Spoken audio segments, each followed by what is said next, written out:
بسم اللہ الرحمن الرحیم۔ السلام علیکم۔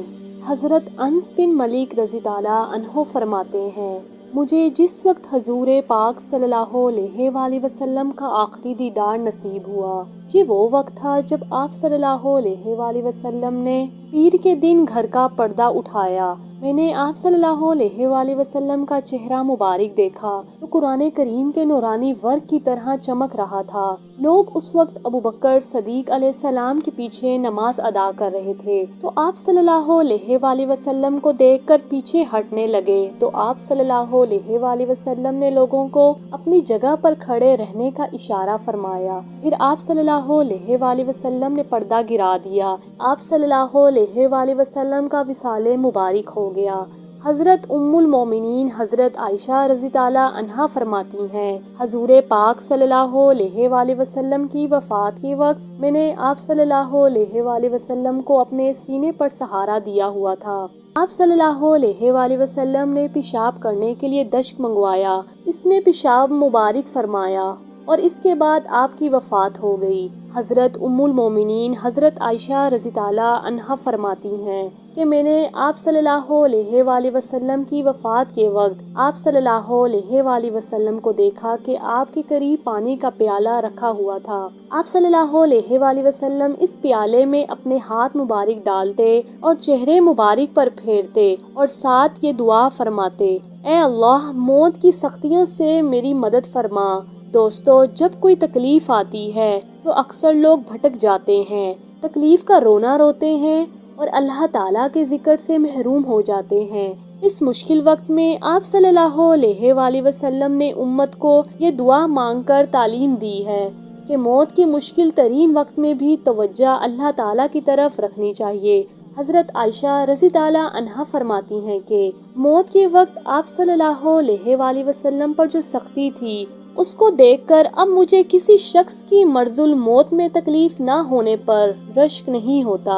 ایک اور حدیث میں حضرت ابن عباس رضی اللہ عنہ اور حضرت عائشہ رضی اللہ عنہ فرماتی ہیں کہ حضرت ابو بکر رضی اللہ عنہ حضور صلی اللہ علیہ وآلہ وسلم کے وصال کے بعد تشریف لائے اور آپ صلی اللہ علیہ وآلہ وسلم کے ماتھے مبارک کو بوسہ دیا، اور بوسہ برکت حاصل کرنے کے لیے تھا یا الوداعی بوسہ تھا کہ آپ اپنے محبوب کو رخصت کر رہے تھے۔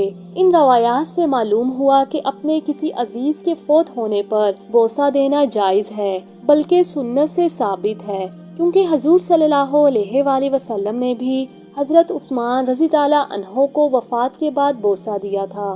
حضرت انس بن مالک فرماتے ہیں کہ جس روز آپ صلی اللہ علیہ وآلہ وسلم ہجرت فرما کر مکہ تشریف لائے تو مدینے کی ہر چیز روشن ہو گئی، اور جس روز آپ دنیا سے رخصت ہوئے تو مدینے کی ہر چیز تاریک نظر آنے لگی۔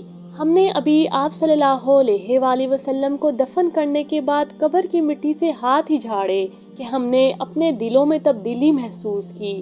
دل میں تبدیلی محسوس کرنے کا مطلب یہ ہے کہ آپ صلی اللہ علیہ وآلہ وسلم کی ذات مبارکہ سے جو فیض حاصل ہو رہا تھا وہ ختم ہو گیا۔ آپ صلی اللہ علیہ وآلہ وسلم کی صحبت کی وجہ سے جو روحانی ترقی حاصل ہو رہی تھی وہ ختم ہو گئی۔ یہ بات تو ظاہر ہے کہ جو کیفیت آپ کی حیات مبارکہ میں تھی وہ کہاں باقی رہ سکتی ہے۔ حضرت برید فرماتے ہیں کہ حضور پاک صلی اللہ علیہ وآلہ وسلم کی مرض الموت کے درمیان آپ پر بے ہوشی طاری ہو گئی، اور جب کچھ افاقہ ہوا تو آپ صلی اللہ علیہ وآلہ وسلم نے فرمایا، کیا نماز کا وقت ہو گیا ہے؟